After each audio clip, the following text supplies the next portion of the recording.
thank you very much for watching. We are in conversation with Takashi Hata, chairman of AMI region, that is Africa, Middle East and India of Nissan Motor Company. Hata-san, thank you very much for talking to Autocar Professional. Yeah.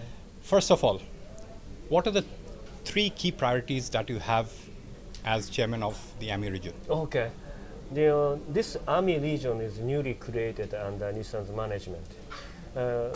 Basically, this has been motivated to focus for, let's say, underperforming regions for Nissan. And India is one of them. However, Nissan is underperforming by judging from the Nissan's capability and Nissan's real brand image. We can physically be back to the recovery mode of performing level of the India. So India market is so important because it is one of the fastest growing market in the middle term, and we have to come back with a real gain. So you ask me for the three things. One is India, one is India, and one is India. And the performance of Nissan in this significant market is quite a contrast to what we see, what is reflected by this board. Fast, perhaps the fastest. Again, which are the areas where you think needs to be addressed to achieve a performance which comes close to what this board reflects? Yeah. Firstly, I think we have to start with a real, cool analysis of what we have done and what we haven't done. And I personally have a humble opinion to look at the history of the Nissan in India. The fact is we are underperforming. And we decided to take two dramatic actions. One is reconstructing or recreate our commercial sales network. Namely, we should do everything, communication with the dealership and the communication with the customer directly by ourselves. This is one thing. The other one is we decided to launch a new brand, Datsun, and a brand new product, Datsun Go, just a few months ago. That was very, very well accepted, and which encouraged us to make a restart of the Nissan in India. Are you happy with the quality of the dealership after-sales network that you have inherited from your? Not at all. Not at all. After sales network is one of the areas we have to improve dramatically.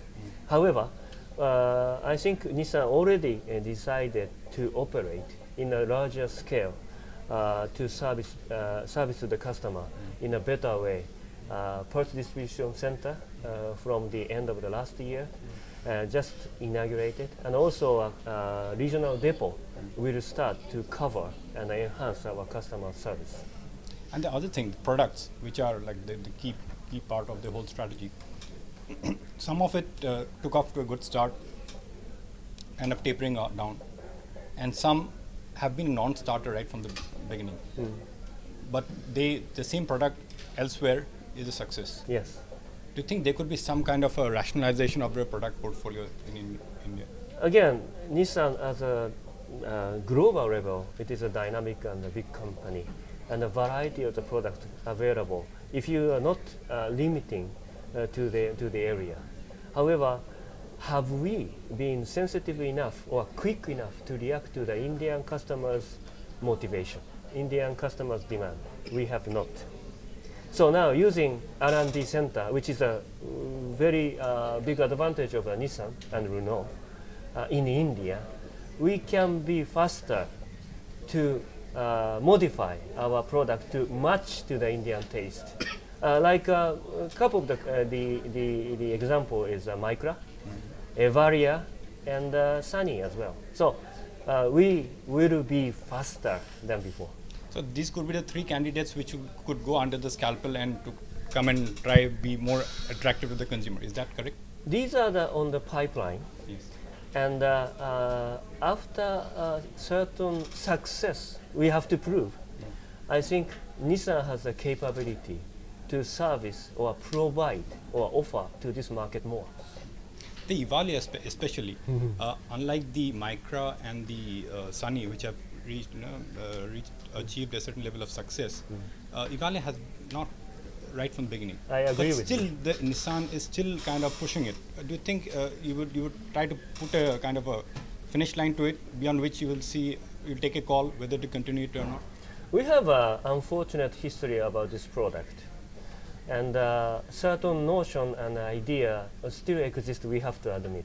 But even you have fresh eyes like me, and go and try to Evaria, and we are ready to offer newer parts and a newer model of the Evaria. I personally like this car, and which has a lot of features. And of course, there is a taste discussion all the time.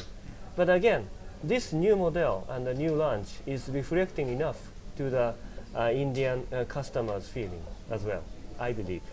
And also, you spoke about the enhancing the R&D capabilities and utilizing the potential, inherent potential that you have in the alliance. Are we likely to see, perhaps as we go ahead, a vehicle or two developed, keeping India in mind, utilizing primarily the India engineering base under the Nissan brand? Very much so. You said under the Nissan brand, but first case and very typical case is Datsun Go, which has been heavily utilized the resources of R&D center in Chennai. So yes, to go to the Nissan brand, very much so, because this is a global competition. And Nissan and Renault has various areas to the R&D center by many reasons. However, if you compete with the quality and the speed and even the cost of the R&D center in India, I'm very sure we are the most competitive one. So you are saying that you have the wherewithal to develop, given the cost competitiveness that your R&D center has, you have the raw materials required to develop perhaps a vehicle which meets the kind of cost competitive nature of the Indian market, right? Yeah, R&D piece, the cost is one of the thing, and also we have a big base of the manufacturing, and it is more so for the cost competitiveness. Yes, I think for the 5 years of our history in India, we have proven our operation of the both manufacturing and R&D are very competitive. And as you also said while we were interacting earlier, that at the boardroom, they keep certain finish lines on a quarter on quarter and things like that. So you have to deliver certain goods beyond in a specified period. And we are now at Nissan is now currently in the Power 88 midterm plan. By the end of it, where do you want India to be in terms of, say, some quantifiable parameters, for example, the volumes? Well, you're saying the pressure from the management or shareholder, but it's not only a Nissan, it's everywhere. Yeah, it's everywhere. It's the case in the whole industry. Okay. India, knowing that we have, of course, internal growth target, of course, but externally, I think we have to start from the very practical way. Well, just one example.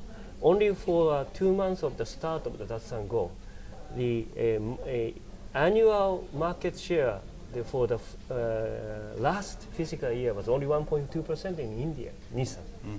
But monthly, April, our share is go beyond 3%. So it's one of the very small and also very temporary result. And we shouldn't over celebrate this one. But this type of thing is actually motivate us. And I'm greedy business person. I need more and more. So say in a time horizon of, say, by 2020 or so, where would you like 10. that figure to be? 10. At least 10. 10. Yeah. Yeah. I think 10% of the market share of this very important growing market give us a very reasonable return and give us a reasonable reputation, which we need to have. And also in terms of in the next level of growth, Nissan is yet to create a space for itself in terms of the brand positioning in the consumers' minds. Yeah. Honda stands for certain attributes, Toyota stands for certain attributes, and so does Suzuki and Volkswagen, etc. But Nissan is yet to have earned those clear attributes in the mind of the consumer. What would you like Nissan to have? What attributes would you like Nissan to have in Indian consumers' minds? Well, this type of thing, I think it is always global. The Nissan has this image all the time, speed and innovation, and a sophisticated image. which need to not to be customized only for the India. But we are not yet there in the Indian customers' perspective yet. I like to start humbly to cultivate this image to sell to the Indian market as well. And also, from your earlier sector, from the earlier industry which you worked in, are there any principles or are there any business philosophies which you think can be implemented in the auto industry and specifically in your role in Nissan to kind of achieve the goals that you are striving for? Well, the auto industry is so dynamic. And if you, I was in the petrochemical industry, I was in the plastic industry, just no comparison. Auto is so obvious and so major league. But end of the day, business is a human being. Yes. And the management is how to reach and how to work with the human beings, externally, internally. So I call this is leadership. I learned a lot of things about leadership from my GE days, which can be applied globally everywhere. So I'm very confident I can run this organization in terms of the leadership. I have a couple of questions revolving around the Datsun brand. You successfully launched the Go in India, which will be followed by the Go Plus, but you also showcased the Ready Go concept, which in all likelihood would make it into production. With the Go, you try to break the 4 lakh rupee barrier. With the Ready Go, I assume that it could be maybe a lakh lesser. How would you like to take that forward? Well, the price is one of the factors which I have to admit. But after the success of accepting the Datsun, I don't think price is one of the priority of competing. Datsun has another brand reachable to the different group of the market, group of the people than Nissan. So if we have better access to the new crowd of the market, I think we can create a new market. So price is the one, but not necessarily the top. But you also said that you would, while you want the Datsun brand to grow, you wouldn't want it to grow at the cost of the Nissan brand, as in the sense that you wouldn't want majority of the sales to be Datsun, right? Yeah. To kind of protect the Nissan brand as well. Different. Yes. So this is a tool to reach to the different crowds of the people. Nissan has their own market, and Datsun has their own market, which we need to separate. But the parent is Nissan Motor Company. I mean, what I mean to say is, say in your next midterm plan, how do you see? Would you see overall volume for Nissan coming more from the Datsun branded vehicles in India? No, half and half. Half and half. Yeah. So Nissan brand is equally important for us. And also, you also said that going forward in terms of your brand portfolio, you'll see more of SUV vehicles, right? Yeah. That I like to, personally. However, yes, Nissan has a lot of offer globally, and SUV is, I think it is a very strong image of Nissan as well. And in the future, I like to. However, in the given condition, I like to prove the step by step. And given the kind of the initial stage, you see a similarity between the Nissan story so far in India and the Venusia story in China. So you see the Nissan India operations replicating the Venusia story in India? Well, not necessarily. There is a different factor as well. Yes. But Venusia as a new brand, Nissan and the joint venture tried in the huge China market. It was a success. And we have a couple of things, very important lessons learned from that case. So we share internally with this case, and we humbly accept it, reflect to our future actions. And lastly, you said your Nissan is late, but not too late in India. No. What's the time you give yourself to kind of turn the tide? You sounded like Mr. Gone. Anytime soon. All right, on that note, thank you very much.